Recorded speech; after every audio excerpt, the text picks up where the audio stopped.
Good morning. So this is the second part of talk on Virya or energy, Vigour.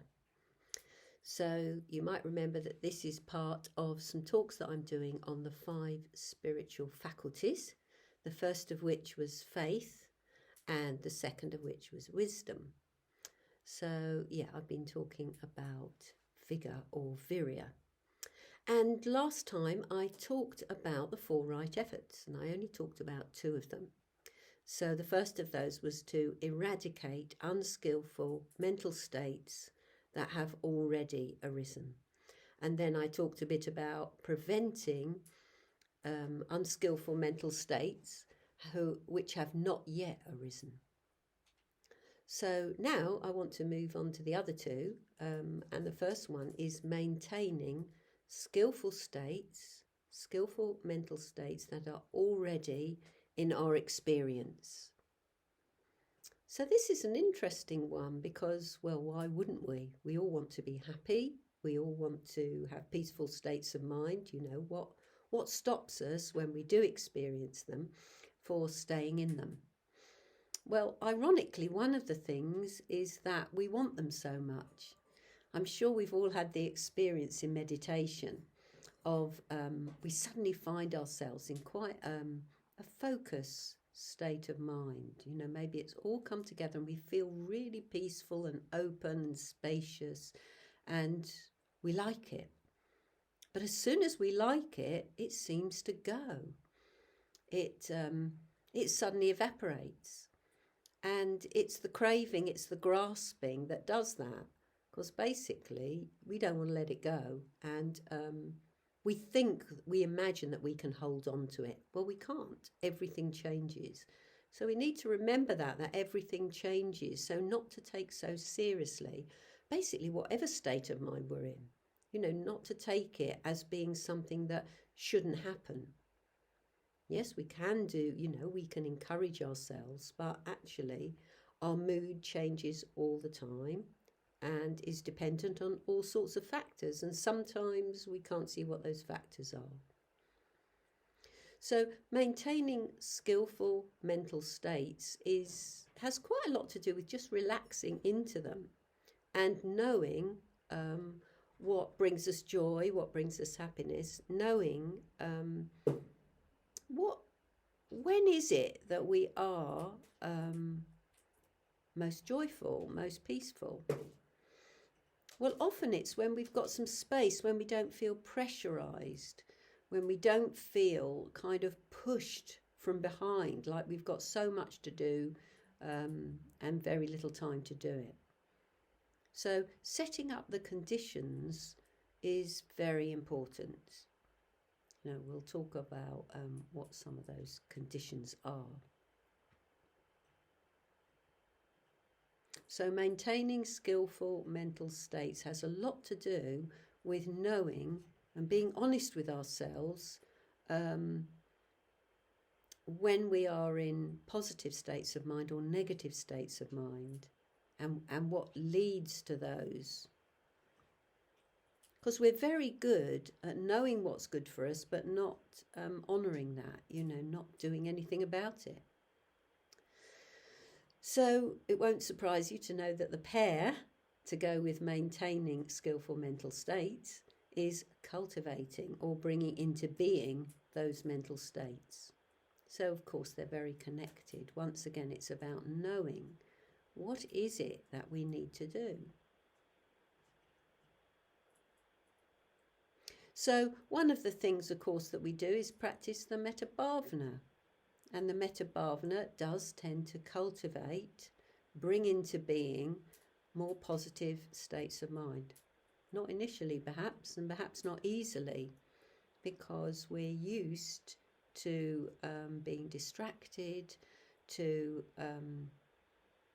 well, you know, when we bring to mind somebody that's difficult, as we do in the 4th stage of the metta bhavana, the cultivation of loving kindness, often what happens is we start justifying in our mind all the reasons why we don't like that person. And in a way, that's inevitable at times, you know. That's why we recommend don't choose anybody that's too difficult. Certainly not somebody that's you feel's wrecked your life, because you're not going to experience metta. So, gradually we bring to mind somebody that actually we'd just rather not be with. Perhaps they irritate us a bit. And over time, we tend to come and see that, well, there are reasons why that person is difficult. Maybe we're frightened of them because they've got a nasty temper or something like that. Maybe we dislike them because they polarize with all our views. They've got very different views and attitudes to us. And in meditation, we can come to see, well, it's just that they're different to us. It might be as simple as that. They always argue with us, but why is our opinion more relevant than theirs? Or if they're angry, maybe we bring to mind that actually the appropriate response to focusing on their anger is compassion. That their anger brings them all sorts of trouble in life. And actually, why would we dislike them for that? They're suffering enough as it is. So we bring some reality, we bring some vision, we bring some positive intention to that experience that we might be having in meditation about that difficult person. I like one of the things that Shantideva had to say about energy, about virya. And that was, he likened it to elephants, that he said were very playful. And when they're at their most playful, they like to plunge into water, plunging into cool pools. And often I think we forget that when we practice Buddhism, it's not about having a po face. It's not about being terribly serious all the time. It should be bringing us joy. It should be bringing us freedom and happiness. And, maybe we could learn to be a bit more spontaneous. A bit more childlike even, in enjoying ourselves. There's nothing wrong with that. So, what else did I want to talk about? I was reminded of this verse. This refers really to all the four right efforts. So just a reminder to eradicate and prevent unskillful mental states, to maintain and to cultivate positive mental states. So there's a verse in the Dhammapada which says, "Let no one think lightly of evil. It will not touch me," we say. "Drop by drop is the pitcher filled, and little by little the full becomes filled with evil." And it's got a corresponding verse which is, "Let no one think lightly of good. It is not for me," we say. "Drop by drop the pitcher is filled, and little by little the wise one is filled with merit." So, whether we believe in rebirth or not is irrelevant. The fact is that if we do acts, body, speech and mind. If our body, speech and mind is full of skillful mental states, that is those that are informed by compassion, by generosity, by loving kindness, we just are happier. We create happiness for others and we're happier ourselves. It's as simple as that, really. And it works, And if we want to increase our greed, our aversion, our angry states of mind, that's not a happy place to be for us or for anybody else around us.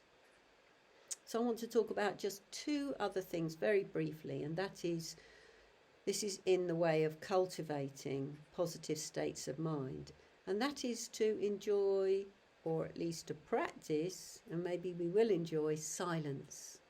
Silence is really important. We need silence so that we can hear ourselves, so that we can hear the quiet voice inside us, the more emotional, sensitive side. So our thoughts, as I often say, are very loud. They're full of concepts. They come to us often in words and images. But the language of the heart is much quieter and softer and more sensitive, and we need to learn how to listen to that voice. So I'd encourage all of us to have periods of silence, and we need solitude for that. So we need times on our own, not when the radio's in the background, not when we're doing 3 things at once, but when we actually allow ourselves some spaciousness. That's quite easy to do if we're, say, in nature. So having walks in nature is very important, or sitting in the garden if we've got one, or just sitting by a window, watching the world go by. You know, just allowing ourselves to have that space. Every day we should have some quiet space so that we can learn to listen to ourselves. So that's all I've got to say for today about cultivating our energy, our positive energy, energy in pursuit of the good.